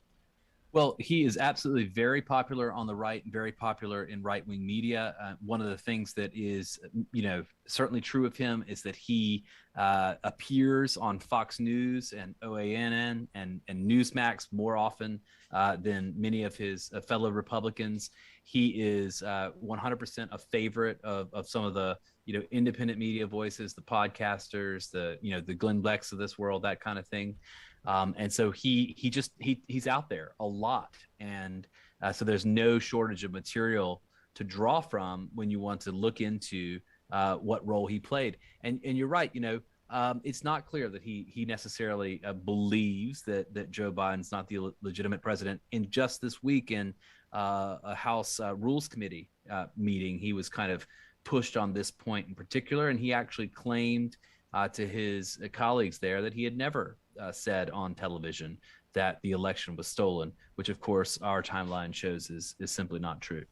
But the thing is he says it often enough, and he says a lot of this stuff, and it plays in those media circles that you named and others to get people who are only listening to that, and they never hear, as you said, that maybe he admitted, I never said that. But the message is still out there, and that's what bothers me about this. There's no accountability for someone like Jordan who can say these outrageous things. There's nothing. Well, that's absolutely the question. And you could look at a timeline like this and really come to that conclusion. Where is the accountability if the voters in Ohio won't hold him to account for this? But we hope that to some extent, by putting this information into this form, that A, those voters, but B, other entities that may have an interest in holding Jordan and others to account in the future will have it to hand. And, when you look at the actions that he took, we call out 15 in particular, starting in August of 2020, and right up until quite literally this week, he's been remarkably consistent in taking actions in order to create that impression that the election was stolen. And almost every one of the incidents that we refer to in the timeline, we also include fact checks. We include related information, which explains the additional context that often Jordan is leaving out or obscuring or obfuscating or simply skipping over in his public remarks. But what you're really left with is this impression of someone, as you say, who is, going to the mat. He's going to fight for Donald Trump through to the end. Yeah. Now, again, as you pointed out in your timeline, early on, before the election even happened, he was laying the groundwork, as Trump did. Look, this isn't just Jim Jordan. This is the entire Republican establishment almost. And look, Trump started that they're going to steal the election from me nonsense back in 2015. So this was just a continuation. But Jordan, as you point out, months before the election, is saying Democrats are going to try to steal it. The day before the election, he's out there saying Democrats are going to do everything they can to steal it, and then alleging ongoing theft and ongoing stuff all through the process. And look, even to the day of the insurrection, calling it the ultimate day of significance, I think is what he said. And in that, he claims to be, quoting from Justice Ruth Bader Ginsburg, who apparently referred to January 6th and the certification of the Electoral College as the ultimate day of significance. But that becomes a phrase that Jordan uses again and again in the days leading into January 6th, where he's essentially trying to kind of point people towards that. He's trying to mobilize his fellow Republicans to, stand against the certification. At one point, he creates, you might say, the false impression that maybe their objection to the certification might work. He says that he hopes that a majority of congressional representatives will object to the certification, which of course was never a possibility, certainly in a democratically controlled House. Right. So there was quite a lot of activity there leading into January 6th. And then, of course, as you say, on January 6th itself, which is very questionable and problematic. One of the key things, and this might land Jordan in front of the Select Committee at some point, is that only in the last month has it emerged that Jordan did, in fact, speak with Donald Trump on January 6th. And he claims not to remember, exactly when. But he has confirmed that did in fact take place. He may perhaps have gone ahead and let that slip, knowing that information may end up in the hands of Select Committee investigators, no matter what. Yeah. Now, this Select Committee, I said from the beginning, I wasn't overly comfortable with Pelosi saying, no, you can't have, the Republicans can't have these certain people on the committee. And for my reason being that, I want Jim Jordan on one of those seats for someone to turn to and go, well, Jim, you were there. You know what this was. And because I don't think you get them in front of the committee. I think it'll be years before you can subpoena them into court, into testify. And we never get them. If he's smart, he never does it. For me, I wanted them on the committee because he's already in the room. So you could turn to question. Was it smart of her to not put those Republicans on the committee that she didn't want? Well, Nancy Pelosi actually made some comments to a conference last week. It was very underreported, just a kind of one piece on it, I think, in The Hill. But she actually spoke to this. She spoke to the idea of, Jordan and the objection from McCarthy to him not being included, or, among the individuals not being included. And in fact, the thing that she said is, well, she seemed to indicate that perhaps he might be, in fact, a subject of the investigation or called to testify in front of it. She didn't quite go there, but she did seem to leave the door open to it. So I think we'll have to see. Yeah. We'll have to see where that goes. No, I'm interested to see, because this committee, I'm hoping this select committee does find who is responsible, no matter where it is. And I want them to find where the money came to fund it all. I want to know who was behind it. I want to know who was talking to Trump, and how much coordination was going on these tours that happened before, because we have to know if our government has been infiltrated by people who wanted to take it down, and if this was truly, as it appears, a coordinated coup attempt. Well, you just saw today, Rick, the select committee actually issue its first demands for records, in particular from the executive branch. So, I direct your listeners to January6th.house.gov, which is the website that's been set up for the select committee, and you can go there and see the types of information that they are requesting. But there's requests for information from everything from the National Archives, the DoD, Department of Homeland Security, Interior, Department of Justice, the FBI, National Counterterrorism Center, the Office of the Director of National Intelligence. So these are pages and pages of demands for records that really do indicate, that this is going to be a very serious investigation. They're going to leave no stone unturned. And they're going to look at a range of different theories of, what happened on January 6th, but also what led up to January 6th, and what types of things need to be changed in order to try to avoid the type of outcome we had there that day. No, I think the first thing you have to do is start throwing people in jail for their actions on that day, and they have to be lengthy sentence. None of this nonsense. We're going to tap you on the wrist and say, "Oh, don't do it again." As we've seen so far, at least in my opinion, for the people who were in the Capitol on that day. But also, we need to get to the people like Jordan who did. Look, I think these people know what they're doing. I think they know that they're stoking a fire. I know that they know they're riling up the base, and they know what they're capable of. So at some point, and I know they get immunity when talking on the floor, and they get all that stuff. But at some point, you got to hold them accountable for loading this gun and pointing it in the direction that they did.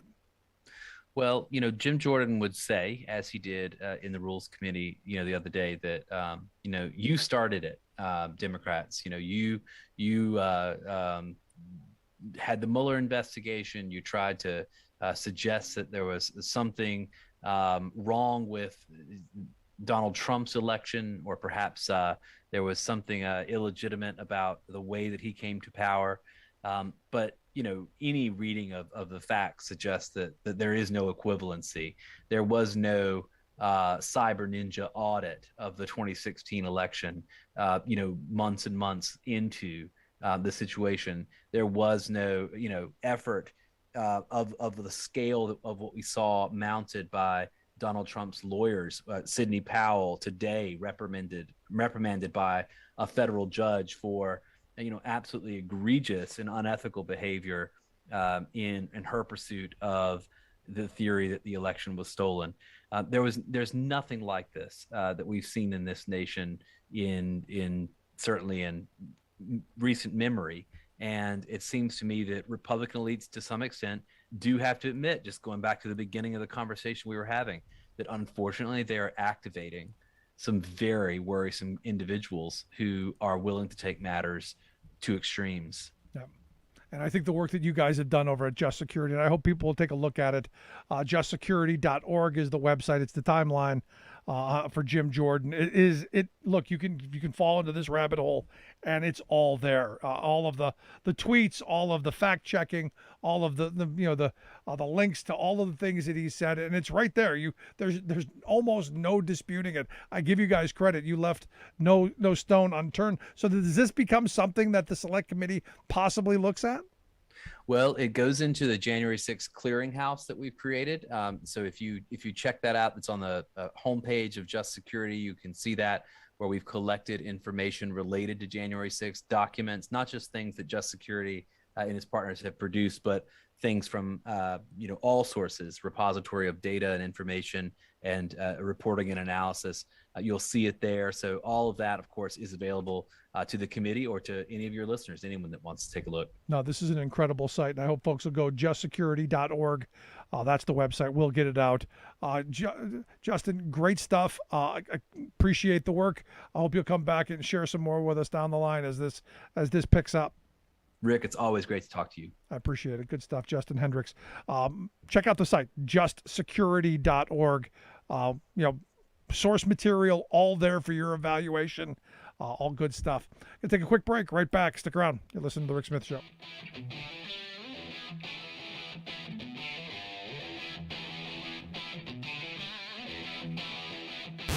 Saving work in America, one show at a time. The Rick Smith Show.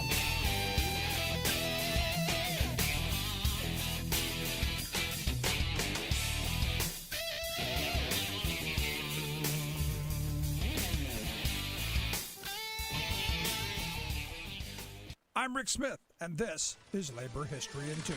On this day in labor history, the year was 1902. That was the day more than 100 trade union delegates representing thousands of working people in St. Paul, Minnesota, elected Charles James to be the president of the city's Trades and Labor Assembly. Virtually forgotten by history, James is considered to be the first African American elected to a city labor council anywhere in America. He was born in 1866 in St. Paul and began working as a leather cutter for local shoe manufacturers at age 15. This was at a time when most African Americans were excluded from skilled trades. His biographer Dave Riley asserts that it is unclear when James became involved in union politics and organizing. Shoemaking was the largest mass production industry in St. Paul, employing thousands. Riley notes that the Knights of Labor had been active in the city during the 1880s, and shoe workers were among the first to organize. By 1899, James had become the first president of a newly formed shoeworkers union in Minneapolis, and helped to found 3 more locals in St. Paul. By 1902, James was well known and well respected throughout the Twin Cities as a strong union leader. He served 3 terms as president of the Trades Assembly and then as secretary for 7 more years. Riley states that James continued as a full-time organizer and district business agent, traveling to cities across the Midwest to organize shoe workers. When he died in 1923, the Boot and Shoe Workers Union eulogized him in their national journal. Though James had been obscured from local labor history for decades, Riley and others have worked to write Charles James back into the history books. Labor History in 2 brought to you by the Illinois Labor History Society and The Rick Smith Show. For more information, go to laborhistoryin2.com. Welcome back to The Rick Smith Show. Now, here is Rick Smith. I'll tell you, it's incredible work that Justin's done over there and the team there at Just Security. Take a look at it. I mean, what they've done and going through what Jim Jordan just did in those couple of months. The statements, as I said, in August, he's going through, already setting it up, setting up the timeline of, it's going to be a steal. The Democrats are doing what they can. The day before the election, directly alleged that the Democrats were stealing the election. And then, the day after, same thing. Went through, endorsed Rudy Giuliani and Sidney Powell and all of their allegations against Dominion and Smartmatic, all of this stuff. And even said Trump should never concede. I mean, now the minions hear that and they think that there's some credence to it because he's supposedly got inside information. He's met with the president. He's at the highest level. He's got the clearances. He was the chairman of a committee. He was the attack dog during Benghazi. So he's got all of that credibility with the extreme right. And, look, I knew that Pelosi was going to not want him on the committee, because he might have to sit in front of the committee at some point, which is the reason I wanted him on it. I want him sitting right there so you could turn to him and go, Jim, what were you doing on Insurrection Day? And have Liz Cheney being the one interrogating him across the dais? I think that's brilliant. That's where I would have wanted to go, because I don't think you ever get him into the seat. I don't think you ever get them to testify. I think it'll be one of those things that their lawyers tie up for years. And then you have to figure out how you go around that. And I look at this timeline done by Just Security as part of, here it is. This is what he did. If he's not going to come and testify for himself, let his actions speak for him. So we'll see. We'll see how this goes. Now, because of January 6th, there are some people who are in favor of what evidently our federal government is moving towards. They're, according to the Washington Post, in the process of expanding the use of facial recognition software and those things. Evidently 10 federal agencies, ranging from the Department of Veterans Affairs to the Department of Commerce, Agriculture, Homeland Security, Health, Human Services, the Interior, Justice, State, Treasury, all of them. There's talk of increasing their capacity, because there are people that, we didn't recognize on Insurrection Day. And look, what they claim is that most agencies are already using face scanning technologies, so employees can unlock their phones and their laptops and get into buildings and do all the things. They're already saying they already do this. Some of it. They're talking about taking this to the next level. And for me, this is a scary thing, because while I'm not a Luddite, I am leery of this kind of technology, this kind of control, this kind of power. And yeah, I'm worried, like, that the government gets a hold of it, especially a Trump government. So is afraid as my Trump supporters are of a Joe Biden administration having this, I'm equally concerned of a Trump-like president getting a hold of this. So this is one of those things where I go, this is one of those moments where we can agree. This is stuff that we shouldn't be allowing in society everywhere. But sadly, here's the thing. It's probably already too far down the road. And we've got too many of us who are, I just want to be safe. We just need to be safe.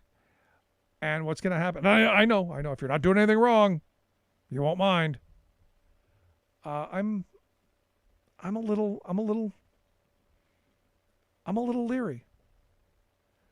And I don't like the idea of there being that kind of, I don't know, just not there.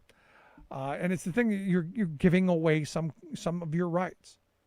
And you go, but Rick, you have no right to privacy in public. Yeah, I know, but I don't know that they envisioned being able to pick people out of a crowd of 70,000 people. I don't know. But here again, this is something thanks to the Patriot Act, where most of that stuff's already foregone conclusions. But we'll find out. Anyway, going to take a quick break right here. Love to hear your thoughts. You can email me, rick@thericksmithshow.com. Stick around. Right back after this.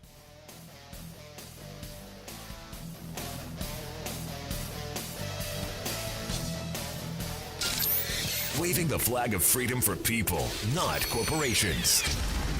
Rick Smith.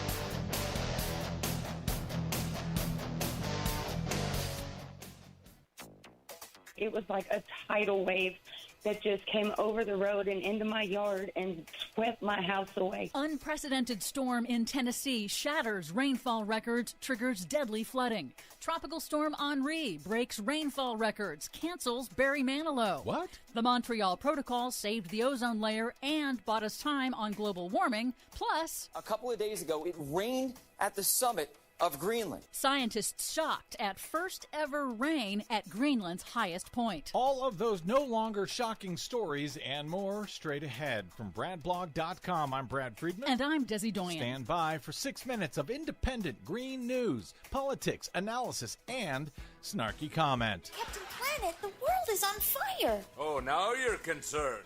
I've been warning you for decades. Now beat it, I'm trying to forget. But we need you to save the planet. We still have a chance. Ha! Did you read the UN report? We're screwed. By the way, anyone know Elon Musk? I want to catch the next rocket out of this fire trap. This is your Green News Report. My advice is drink heavily and wait for the sweet darkness to come. Okay, Desi Doyen, I'm telling you, we're going to look back at this as the summer of climate change 2021. It has been bad. I don't remember anything like this in the past. Yes, it's really remarkable. Record-shattering rainfall in Tennessee on Saturday triggered catastrophic sudden flash floods that killed at least 22 people, with about 10 still listed as missing as we go to air. In Hayes County, 17 inches of rain fell in just 24 hours, triple what was forecast, breaking the previous state record by 3 inches. Fast-rising floods swept buildings off their foundations, destroyed roads and bridges, knocked out electricity and communications. It was the second major flood event in Tennessee this year alone. Nashville was hit by deadly floods back in March. Or just another day in climate-changed America. In the Northeast, Tropical Storm Henri made landfall on the coast of Rhode Island on Sunday, knocking out electricity to hundreds of thousands and also causing extensive flooding from Pennsylvania to Maine. Henri also canceled that big Welcome Back New York City concert in Central Park, which was good because shortly after, the storm broke Central Park's record for the most rainfall in a single hour since record-keeping began in the 1800s. Barry Manilow was canceled mid-song, but he somewhat ironically picked it up over cell phone on CNN. I made it through the rain. I kept my world protected. I made it through the rain. Now, because Henri is such a slow and sprawling storm system, it will continue drenching the inland Northeast for days, hampering recovery efforts and threatening further flooding in areas where the ground is already saturated from a wet summer. Now, that's 2 record-breaking extreme rainfall events in just 48 hours in the U.S., 1,000 miles apart. Both are examples of the same phenomenon. Human-caused climate change is supercharging extreme rainfall events, which scientists warn will become more common as the burning of fossil fuels warms the planet further. On the other hand, it did cancel Barry Manilow. That's because a warmer atmosphere can hold more water vapor, about 7% more water for every 1 degree Celsius of warming. NOAA studies show that heavy downpours in the eastern U.S. have increased roughly 50% since the 1970s. President Biden, in remarks on Sunday, urged all Americans to get prepared before weather disasters strike. You mean like 20 years ago? And to everyone across the country, don't get caught by the next storm. Get vaccinated. Get vaccinated now. Protect yourself and your family against COVID-19. It's going to be a vital part of emergency preparedness this year, for the remainder of this year. Because when you're sheltered, hiding from the latest disaster, you're going to want to be immune from the previous disaster. Exactly. Also, in yet another signal of how climate change is affecting every part of the planet, Greenland saw rain instead of snow at the 2-mile-high summit of its ice sheet for the first time on record. Temperatures at the summit over the weekend rose above freezing for the 3rd time in less than 10 years. It was also the heaviest rainfall event on the ice sheet since record-keeping began in 1950. The amount of ice lost on Sunday was 7 times higher than the average for this time of year. Because the rain melts the ice. Yep. Finally, some good news. Yay. Remember the Montreal Protocol? The first ever global climate treaty signed in 1987. It saved the ozone layer. Turns out it was even more successful than thought. It phased out chemicals known as HFCs and CFCs used in refrigeration and air conditioning, which are also powerful greenhouse gases. A new study has found that phasing those out also bought us some time on the climate crisis by avoiding, quote, a catastrophic collapse of forests and croplands, which would have added billions more tons of carbon to the atmosphere. The treaty kept global temperatures from rising an additional 2.5 degrees Celsius by the end of this century. You're welcome. For more on all of these stories and the ones we couldn't get to today, check out our website at greennews.bradblog.com. I'm Brad Friedman. And I'm Desi Doyen. And this has been your Green News Report.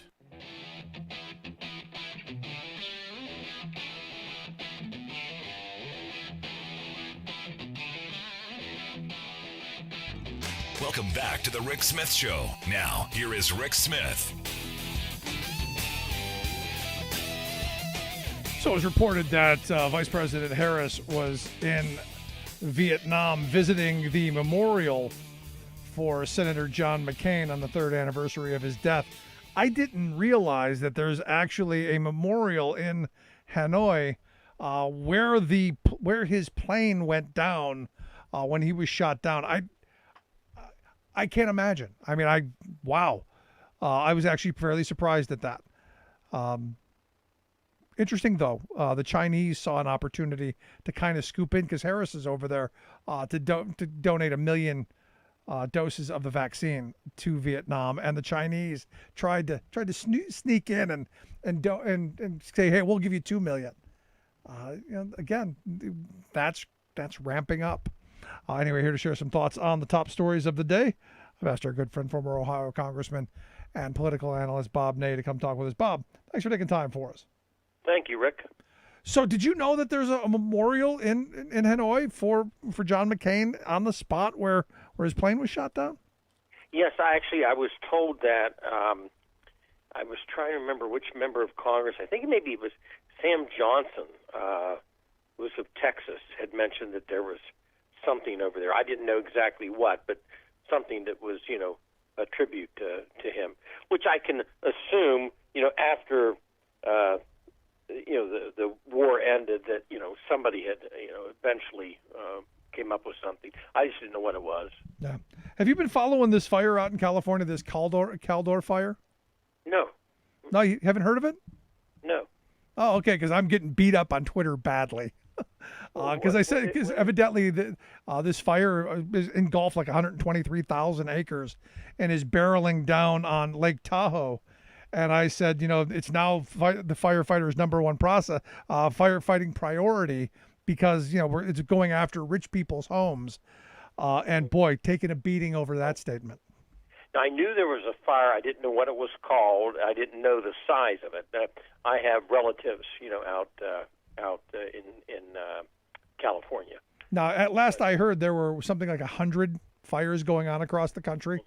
And it's one of those things where I know there's fires everywhere, so I frankly was not focused on that. Yeah, I mean, so I'm just getting torched. Oh, okay. And that was used on purpose, because I've started another fire of people. No, there are poor people who live in Lake Tahoe, and I'm going, I don't know any.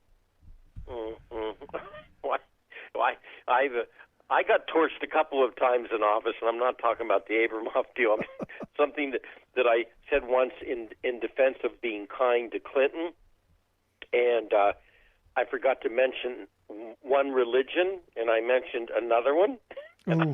I just got torched for about a week. Ooh. Then I got torched by Republicans for trying to be nice to Clinton. I got double torched. Yeah, you're not allowed to. You weren't allowed to do that. You were a Republican at the time. You weren't allowed to do that. I couldn't win. No win there. So I want to talk about yesterday's votes in the House. The House moved forward on the John Lewis Act, 219 to 212, and moved the $3.5 trillion infrastructure investment plan along a little bit, 220 to 212. All party line votes as expected. I'll tell you, I was a little surprised Pelosi was able to keep all the Democrats on the same page.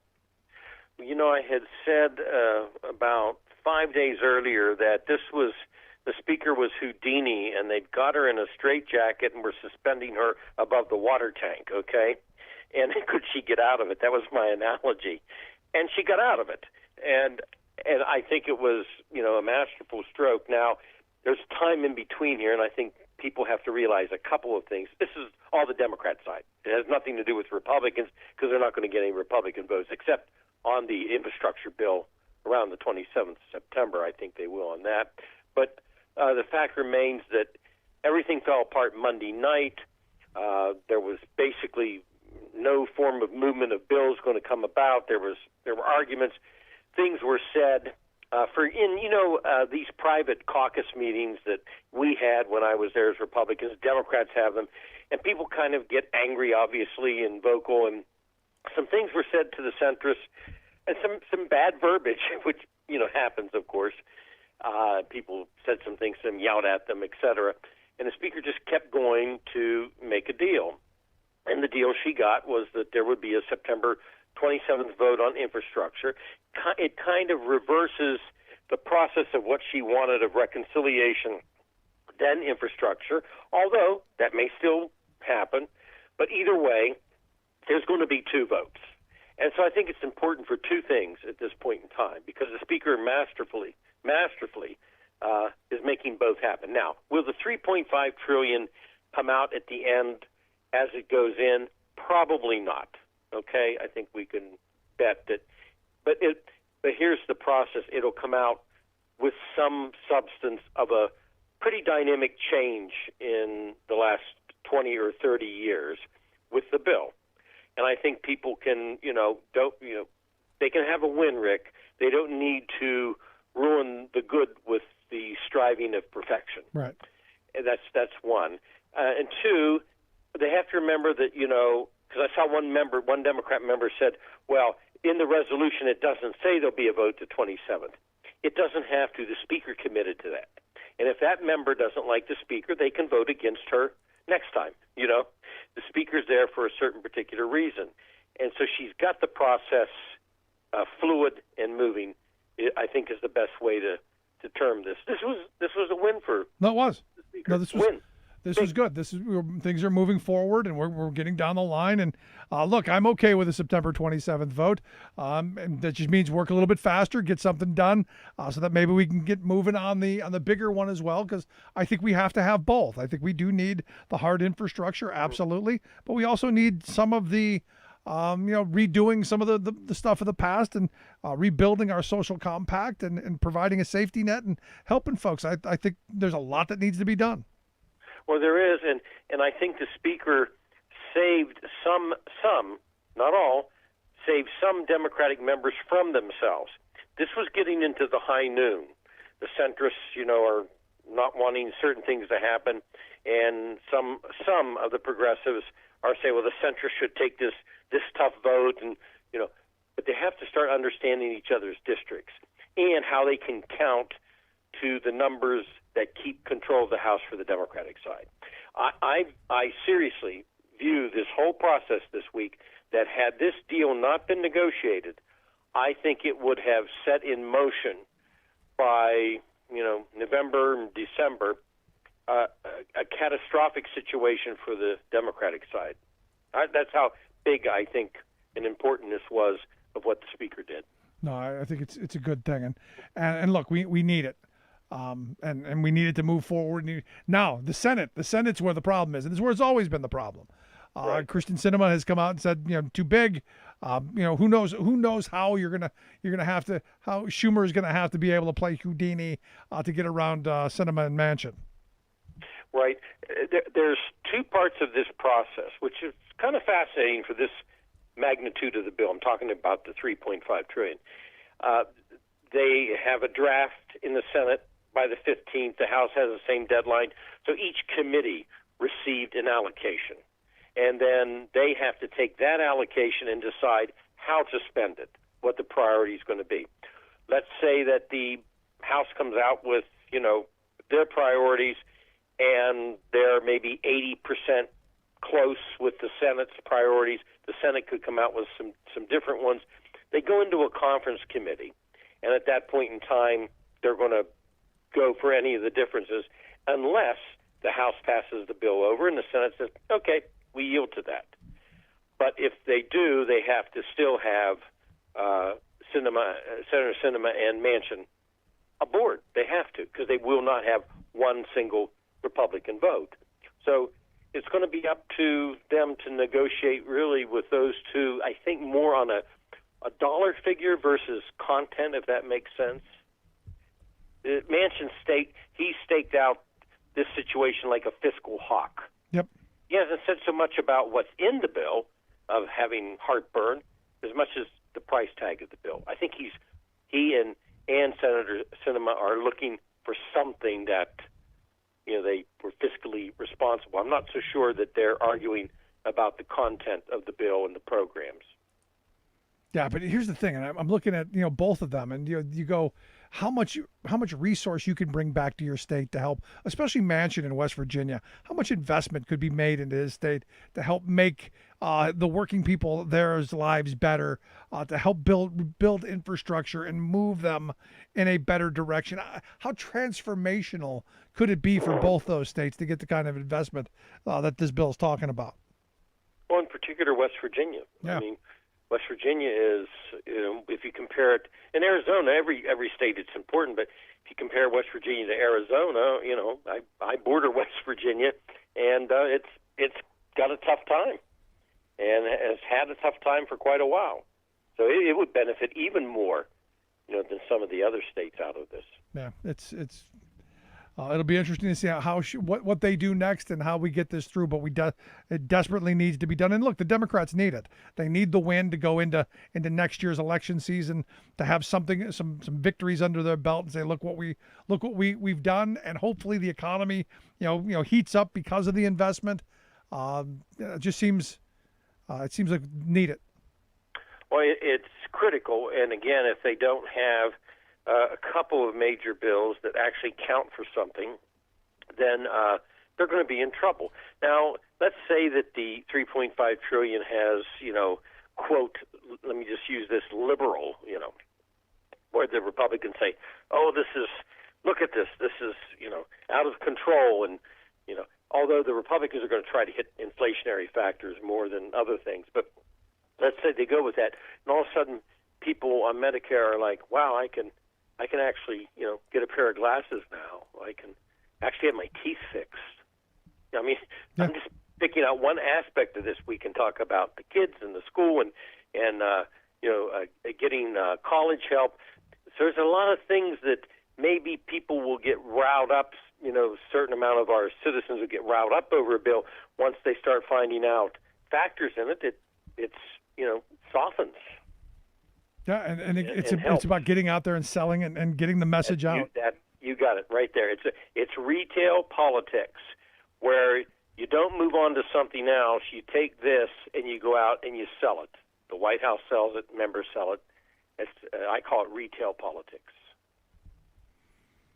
And I don't think they've done enough of that yet. Oh, not at all.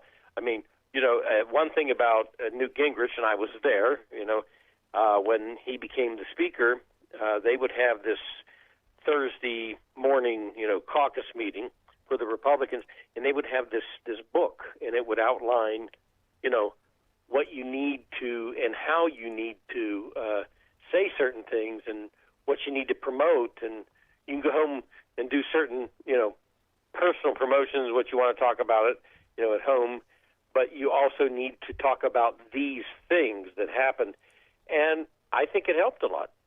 And getting on the same page and getting out there and telling the story of it, I think helps a lot. Yeah, no, you got to get out there and sell it. Absolutely.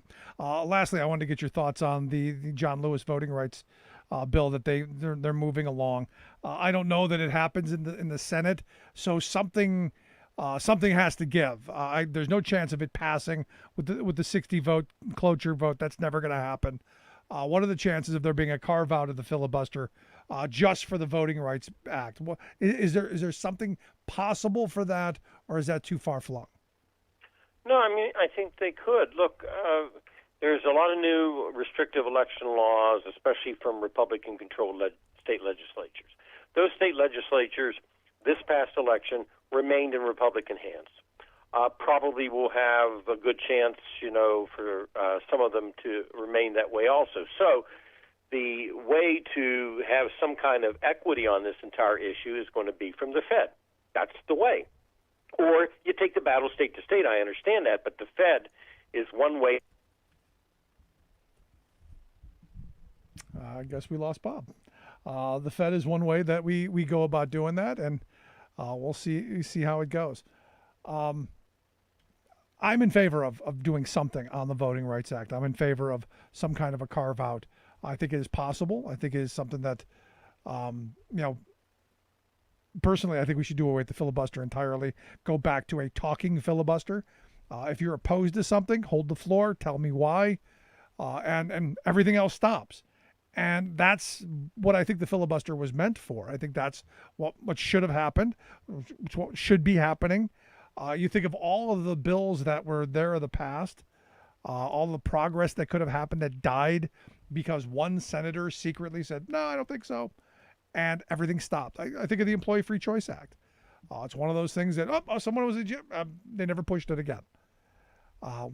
Things we desperately need that they can just, no, I don't think so. One guy. I'm of the mindset, if you want a filibuster, you put your feet on the ground, you get your talking shoes on and hold the floor. Anyway, I'd love to hear your thoughts. You can email me, rick@thericksmithshow.com. Not sure what happened to Bob, but we'll talk to him again later in the week. Quick break, right back after this. Stick around. You're listening to The Rick Smith Show.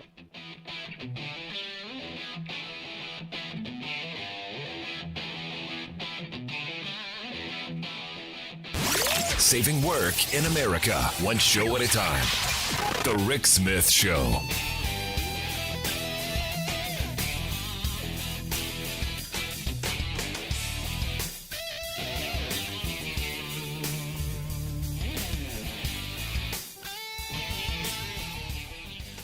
I'm Rick Smith, and this is Labor History in 2.